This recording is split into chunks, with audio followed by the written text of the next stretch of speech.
빌립보서 1장 3절부터 6절까지 교독하겠습니다. 내가 너희를 생각할 때마다 나의 하나님께 감사하며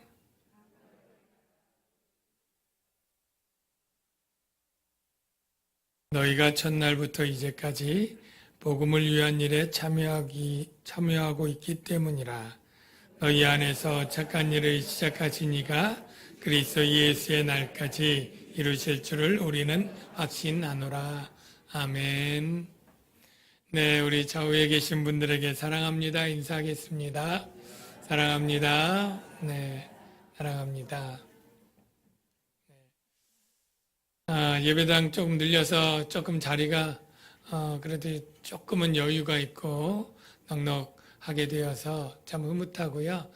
뒤에 있는 분들이 굉장히 멀리 느껴지네요. 네. 그리고 우리 또 잠옷실에 아기 엄마들과 또 아기들이 가득 차 있어서 곧 좀 좁아질 것 같아서 안쓰럽기도 하네요.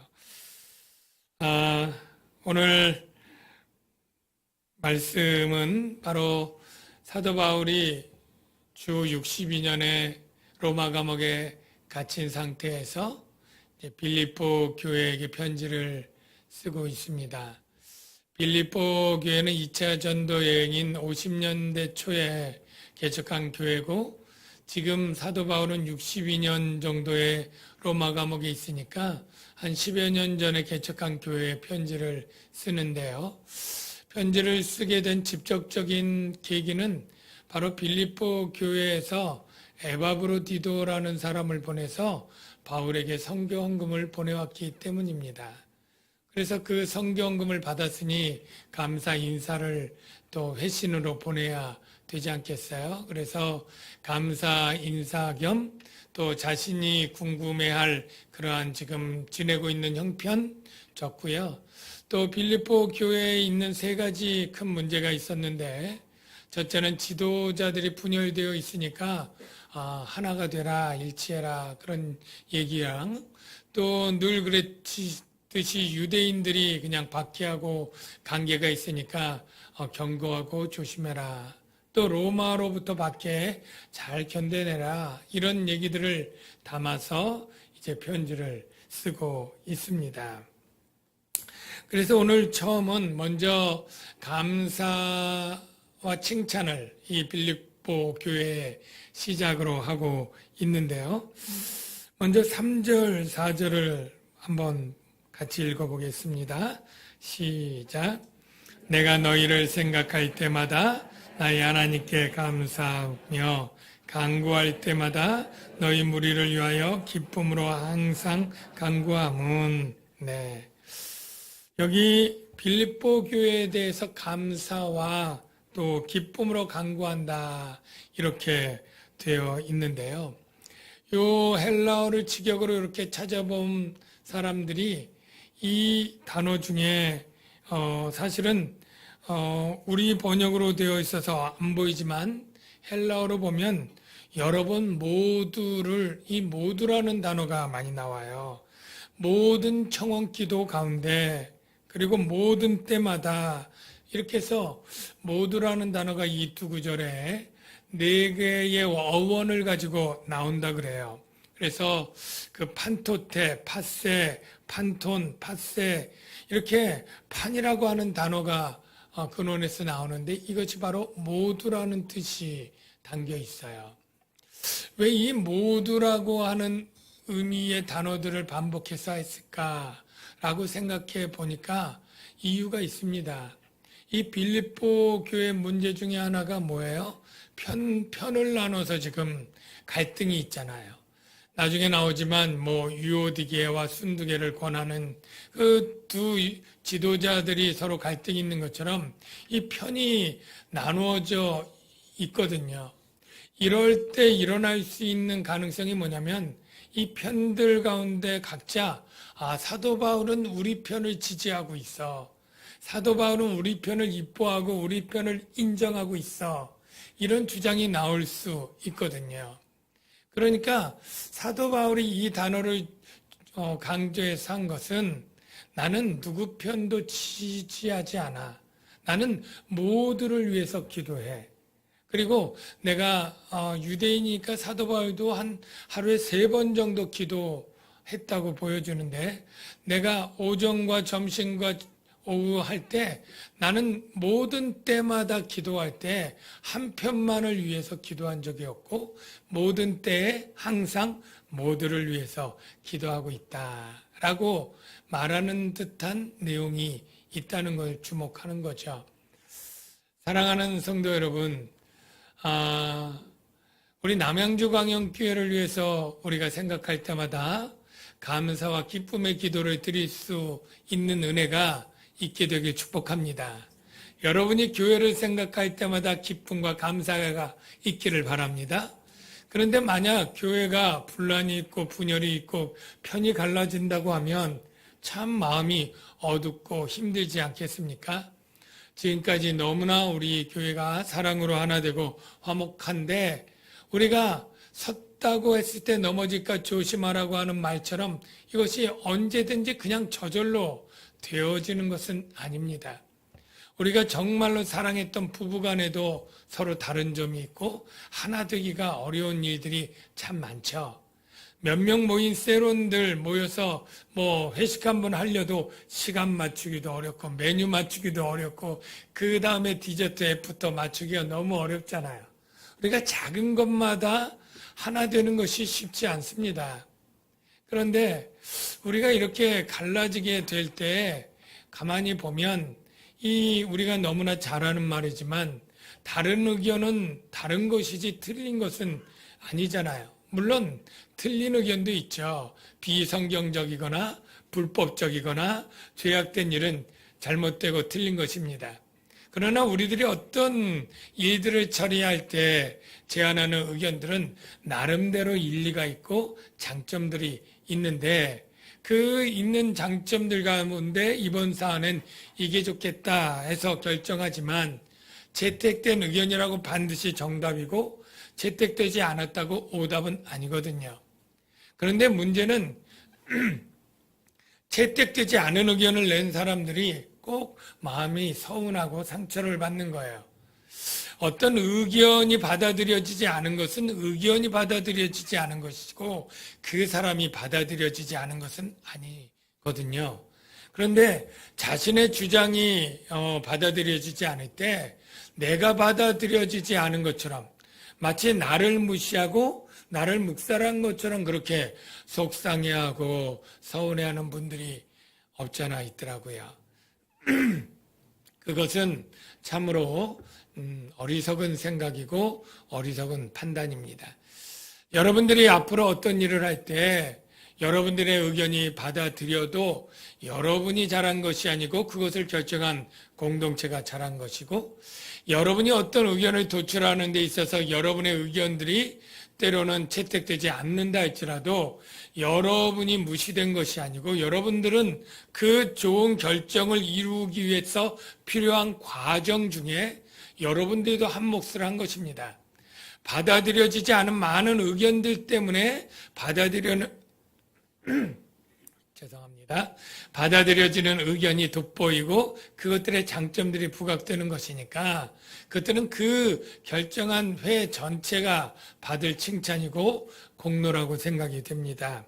그래서 우리 남양주광영교회 성도들은 어떤 일을 진행하고 어떤 의견들을 내고 할 때 혹여라도 이런 일 때문에 마음이 상하거나 삐지거나 서운한 분이 없기를 주의 이름으로 축원합니다. 바울은 이제 5절에 이렇게 감사하는 이유를 이제 설명을 합니다. 자, 5절을 같이 한번 읽어볼까요? 시작.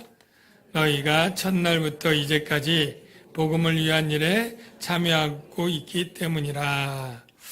먼저 첫날은 어떤 첫날을 의미할까요? 사도 바울이 복음을 전하기 시작한 첫날인가요? 전도여행 여러 번 있는데 그때 어떤 첫날인가요? 당연히 2차 전도 여행 중에 있을 날인데요.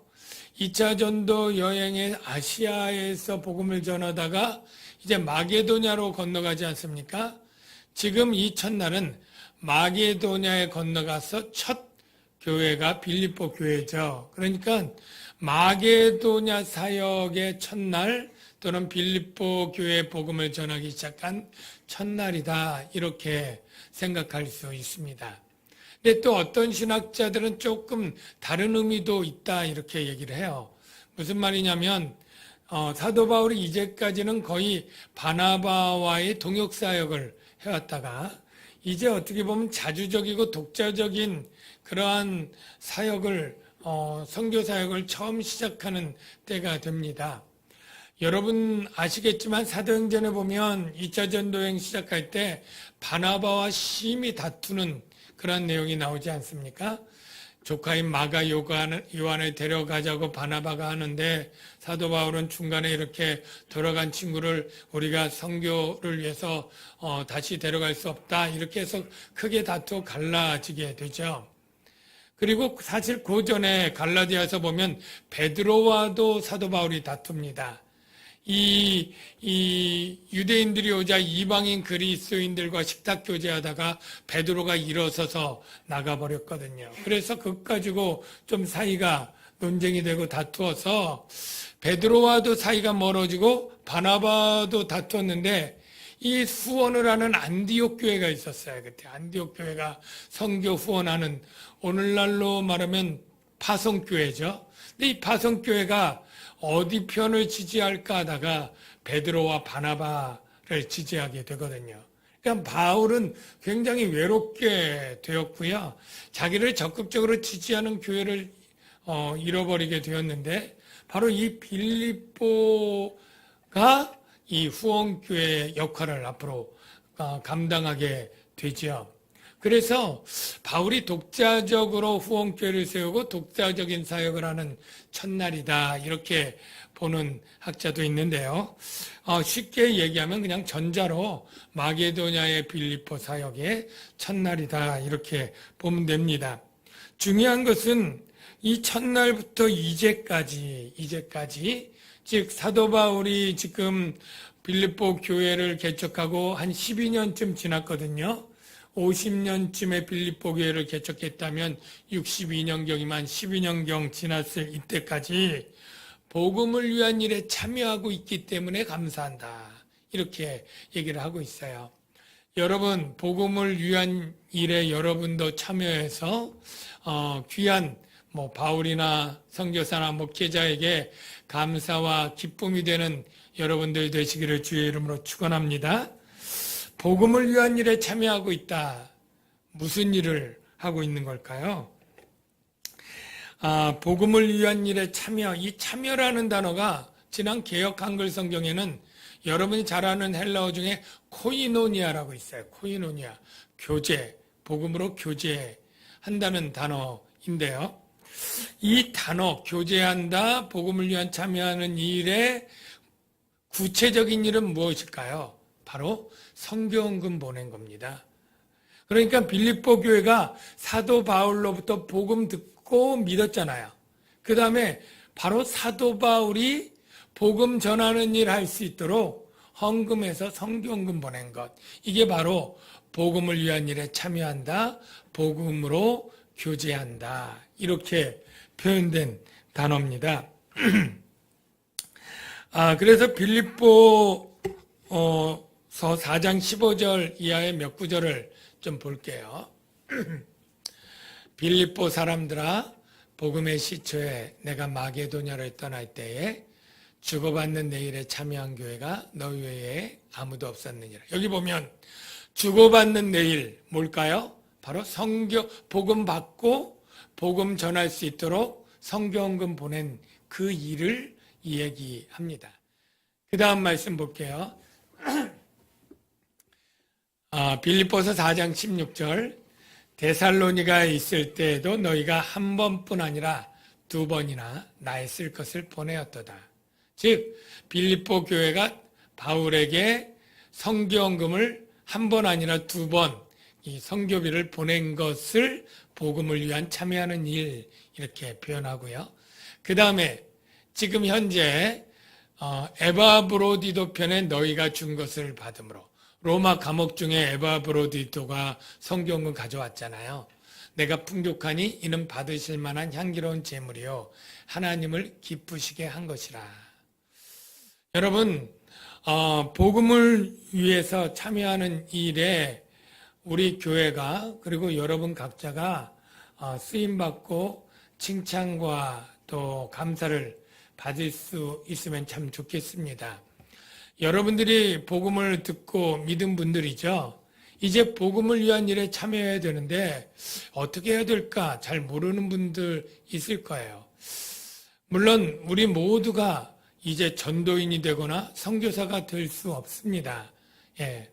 그리고 우리 모두가 가능한 분도 있지만 매주 목요전도, 토요전도, 수요전도, 주일전도 이렇게 전도 있는데 모든 분들이 다 참여할 수 없죠.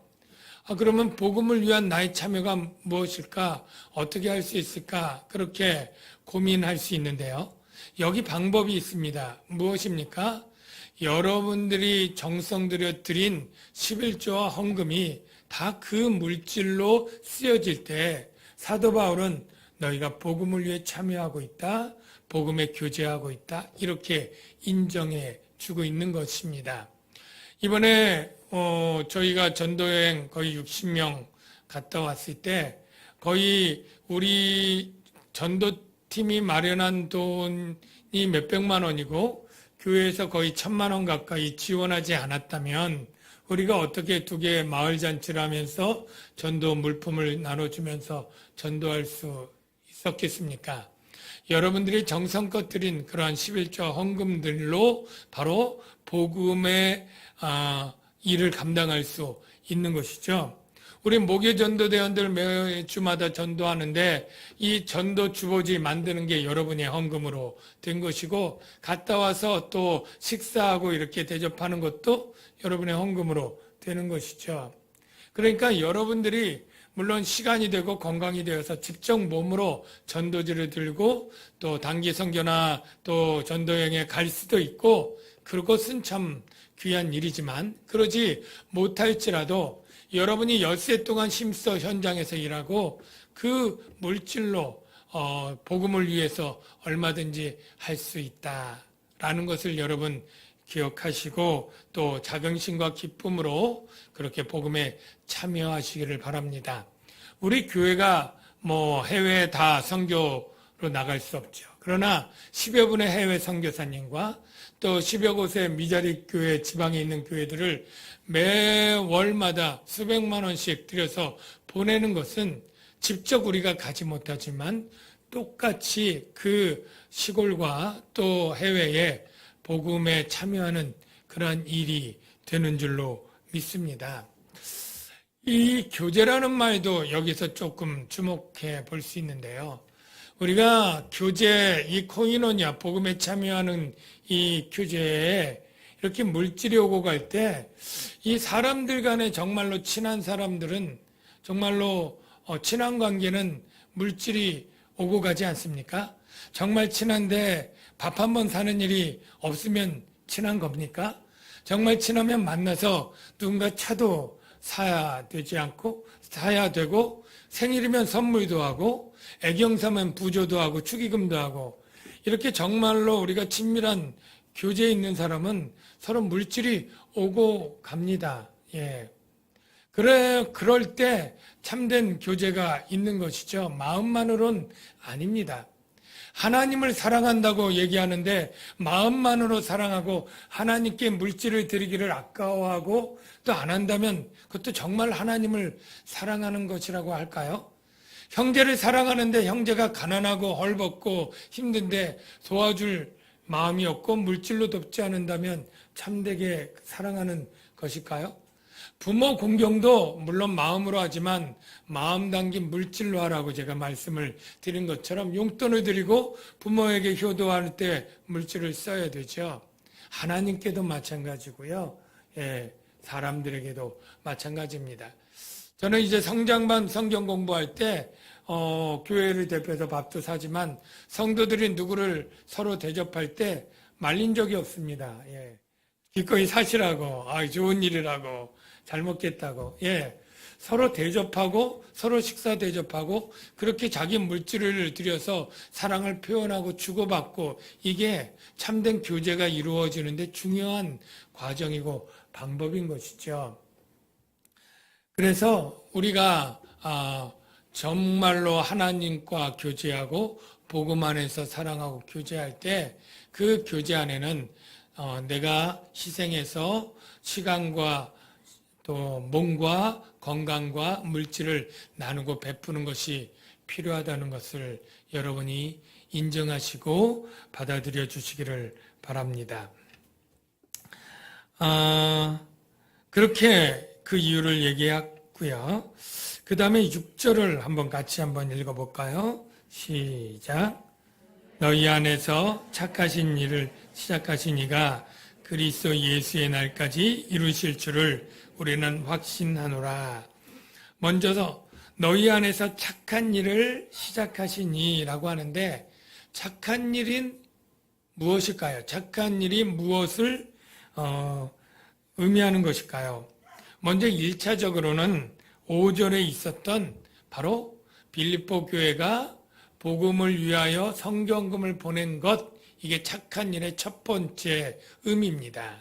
그런데 그것만을 의미하는 것은 아닌 것 같아요. 왜냐하면 그리스도 예수의 날까지 이루실 줄을 우리가 확신한다. 여러분, 그리스도 예수의 날은 어떤 날이에요?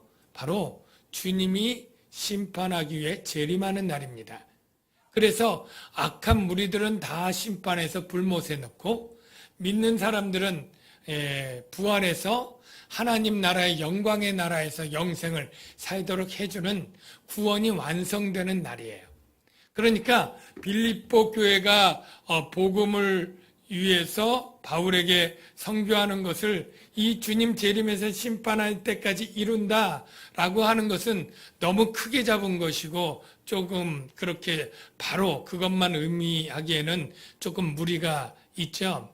그래서 이 착한 일은 빌립보 교회가 복음 사역을 위해서 헌금한 일보다도 그것이 가능하기 위해서는 뭐 해야 돼요? 복음을 들을 때 믿고 순종함으로 구원 얻는 일이 반드시 선제 조건으로 되어야 되지 않습니까? 복음을 믿지 않고 어떻게 복음을 위한 후원을 하겠어요? 그래서 이 착한 일은 하나님께서 빌립보 교회가 복음을 전해질 때 듣고 믿고 구원 얻도록 하는 일, 이게 바로 착한 일이에요. 그러니까 하나님께서 여러분에게 착한 일을 행하셨는데 여러분들에게도 복음이 들려질 때 여러분이 믿고 순종해서 구원 얻도록 하는 일을 하나님이 착한 일로 시작하신 것입니다. 사랑하는 성도 여러분, 여러분이 예수 그리스도를 구주로 믿습니까?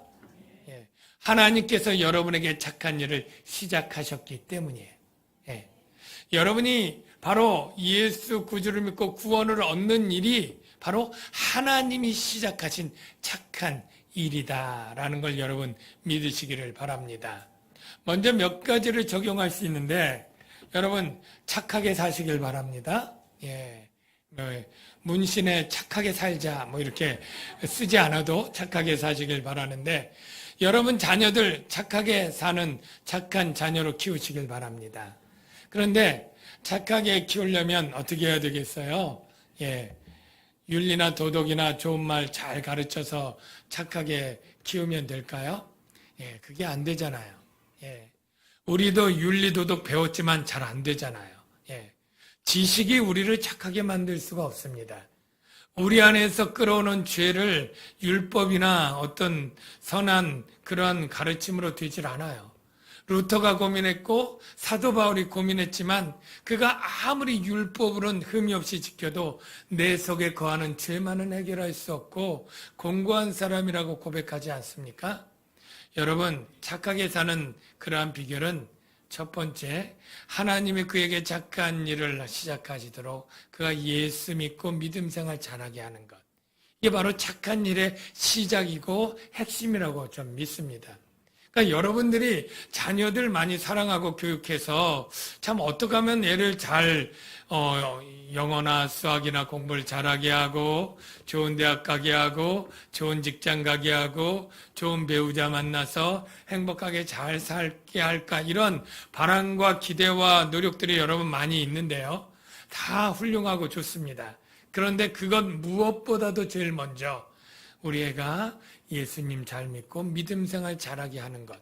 여러분 그것을 제일 먼저 기도 제목으로 삼고 그걸 위해서 기도하시고 소망을 가지고 자녀들을 가르치시기를 주의 이름으로 축원합니다. 그런데 이 착한 일을 누가 시작해요? 하나님이 시작했다는 거예요. 하나님이 시작했다는 거예요. 그럴 때 여러분들 가운데 이상하다. 내가 그냥 누구 전도받아서 내 발로 교회 갔는데 내가 시작한 것 같은데 왜 하나님이 시작했다고 하지? 이런 생각을 할 분이 있을 거예요. 모태신앙인 분들도 있잖아요. 아니 우리 부모님 손잡고 우리 부모님 때문에 내가 예수 믿기 시작하고 구원받기 시작한 것 같은데 왜 하나님이 그 공을 가로채지? 뭐 이렇게 생각할 수도 있지 않습니까? 여러분 그렇게 여러분들 눈에 직접적으로 누가 여러분들을 전도하고 또 여러분을 이끌고 여러분의 기도에서 공이 있다 할지라도 그 모든 것은 하나님이 시작했다는 걸 믿으시길 바랍니다. 예. 빌립보 교회를 예를 들까요? 여러분 빌립보 교회가 믿음 생활을 시작한 게 그들 스스로 어떻게 복음을 듣고 믿었겠습니까? 사도 바울을 보내지 않았으면 어떻게 그들이 복음을 듣고 믿었겠습니까? 근데 사도 바울이 어떻게 거길 갔습니까? 빌립보 교회를 전도해서 누구누구를 내가 구원시켜야 되겠다. 계획이나 뭐가 있었을까요?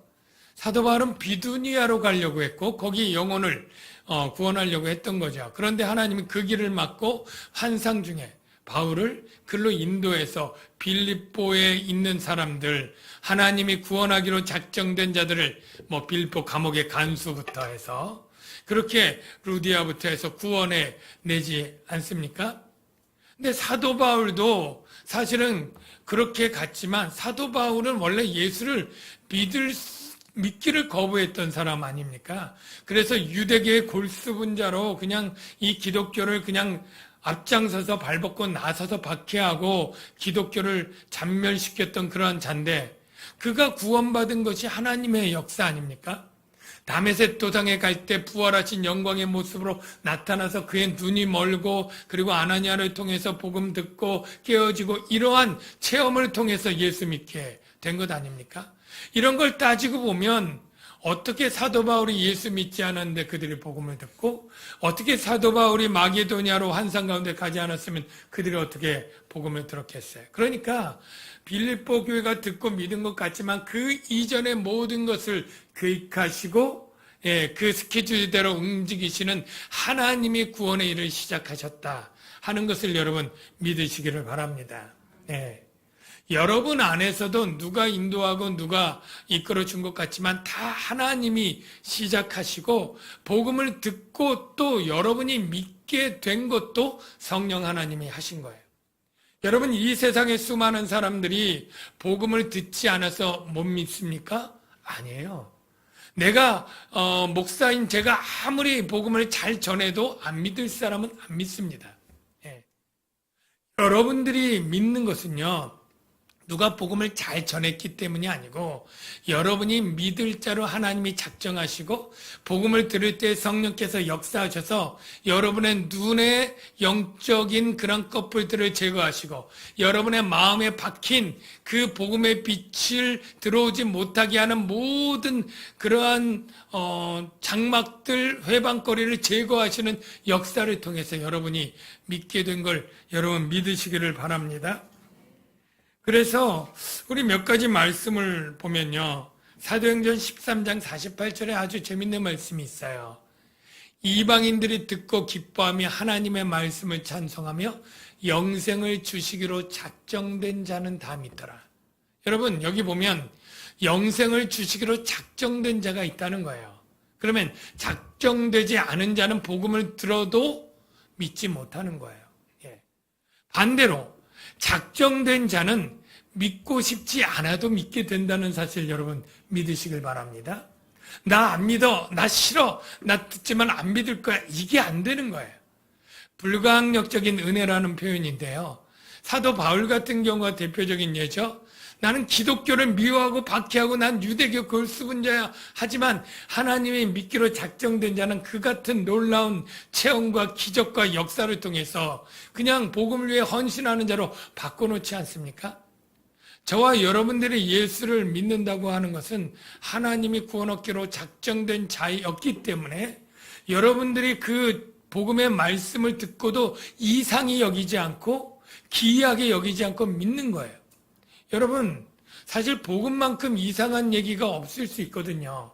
신이 인간이 되었다? 이거 안 믿어질 수 있거든요. 그 인간이 우리를 대신해서 죽었고 믿는 자의 죄를 값없이 과거, 현재, 미래 다 용서한다? 이게 안 믿어지거든요. 예. 우리의 구원을 위해서 벌거벗게 십자가에 고난당해 죽어야 됐다? 이런 것들이 다 이상하고 거리끼어지는 것이거든요. 그러니까 어떤 사람들은 내가 믿고 싶은데 대초에 하나님의 말씀으로 천지를 창조하시나 이 첫 구절에 막혀가지고 도무지 안 믿어지는데 어떻게 믿느냐고. 아니 어떻게 사람이 동정녀에서 태어났냐고. 그것도 안 믿어진다고. 이게 안 믿어지는 거거든요. 그가 원래 악해서 그런 거 아니거든요. 네. 우리가 원래 착해서 믿은 것 아니거든요. 그렇게 볼 때, 나는 자연스럽게 믿어주고 그냥 그러려니 생각했던 것들이 누군가에게는 정말로 목에 걸림돌처럼 막혀가지고 도저히 못 믿어지는구나. 이걸 생각할 때 우리가 떠오르는 단어, 은혜구나. 우리가 믿는 것은 은혜 때문에 믿는 것이 내가 원래 이해력이나 수용력이 좋아서가 아닌 것이에요. 그래서 사도 바울은 이 하나님이 시작하신 이것 때문에 내가 구원의 확신을 갖는다는 거예요. 여러분, 내가 시작했으면요, 내가 얼마든지 중간에 끊을 수 있잖아요. 내 의지와 노력으로 시작된 일 같으면요, 우리는 구원의 확신을 아무도 가질 수 없습니다. 여러분들이 애쓰고 노력했지만 못하는 일이 얼마나 많았습니까? 예, 이루 헤아릴 수 없죠. 또한 여러분이 정말로 원하고 애쓰지만 중간에 마음 변해서 별로 원치 않고 포기하는 일이 얼마나 많습니까? 예. 사람이요, 참 정말로 의지와 결단이 있으면 다 할 수 있을 것 같지만 못하는 일이 너무너무 많습니다. 저는 수년째 3kg를 빼려고 했는데 수년째 못 빼고 있어요. 이것도 이렇게 어려운데. 얼마나 가치 귀한 일, 학생들이 원하는 사람이랑 다 결혼할 수 있습니까? 원하는 성별로 자녀를 낳을 수 있습니까? 원하는 그러한 취업이나 또는 시험에 다 원하고 노력한다고 다 합격됩니까? 못하는 일이 너무나 많고요. 어려운 일이 또 많죠. 우리의 구원이 얼마나 소중하고 귀한데 우리의 결심과 노력에 의해서 시작됐다면요, 우리는 아무도 확신할 수 없어요. 네. 그런데 하나님이 시작하셨고 하나님이 이루어 가시고 하나님이 마지막 때 완성하기 때문에 우리의 구원은 확신할 수 있는 줄로 믿습니다. 사랑하는 성도 여러분, 여러분 예수 그리스도를 구주로 믿습니까? 예. 여러분 구원함을 받았습니까? 그 구원함을 하나님이 완성하실 줄 믿으시길 바랍니다. 로마서 8장 38절 이하의 말씀이 이것을 우리에게 더욱 든든히 보장해 주는데요. 내가 확신하노니 사망, 생명, 천사들, 권세자들, 현재일, 장래일, 능력, 높음, 깊음, 다른 어떤 피조물이라도 이 다른 어떤 피조물 안에는 나도 포함됩니다. 우리를 우리 주 예수 그리스도 안에 있는 하나님의 사랑에서 끊을 수 없느니라. 하나님이 우리를 사랑해서 구원하기로 작정하시고 진행한다면 사탄이나 어떤 악한 존재가 내 구원을 취소시키고 변경시키려고 노력을 해도 안 된다는 거예요. 하나님의 힘이 더 세고 전능하니까. 그 안에 어떤 피조물도 못하는데 나도 못해요. 나도 그것을 거부하고 하나님의 구원에서 탈출하고 도망가고 거부하려고 해도 할 수 없는 거예요. 우리는 구원받을 수밖에 없는 존재가 되는 것이죠. 여러분, 혹시라도 구원의 확신을 갖지 못하는 분들이 있습니까? 한국교회 28%, 30%가 구원의 확신을 갖지 못한 분들이 있다. 그런 통계를 본 적이 있어요.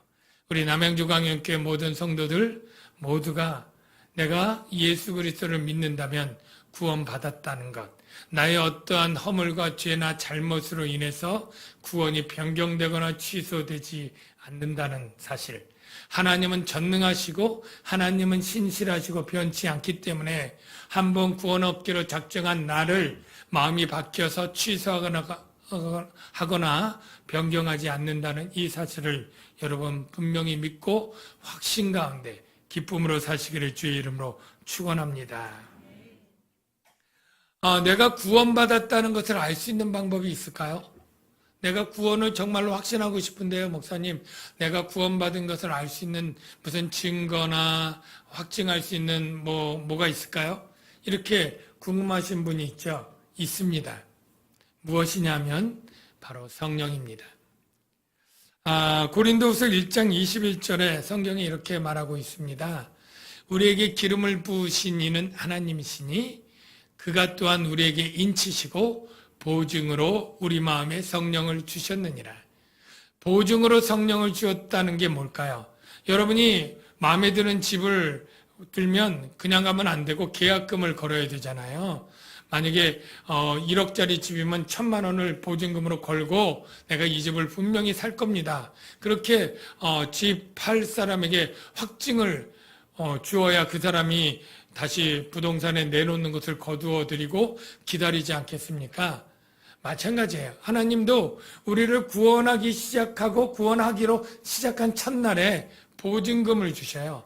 너 구원 의심하지 마. 내가 너 재림할 때까지 그리고 구원이 완성될 때까지 네가 믿을 수 있도록 보증금 줄게. 그게 바로 성령이다라는 거예요. 성령. 그래서 성령을 받은 예수 믿을 때에 바로 생명 얻는 성령을 우리가 구원의 확증으로 주님이 주셨다. 물론 성령께서 보혜사로 하시는 일이 더 많이 있습니다만 그런 의미가 있다라는 걸 여러분이 아시기를 바랍니다. 그런데 이 성령 받은 증거는 또 뭡니까? 라고 또 물을 수 있잖아요. 성령 받으면 구원 얻었다는 건 알겠어요. 근데 내가 성령 받은지를 또 모르겠어요. 이렇게 하시는 분들이 있죠. 성령 받은 증거들을 찾으려고 어떤 사람들은 자신의 체험들이나 이런 것들을 살펴봐요. 어떤 사람들은 성령 받을 때 그냥 불덩이가 그냥 이렇게 가슴에 오는 것처럼 체험이 있었다. 아니면 주님의 음성이 들렸다. 어떤 환상을 보았다.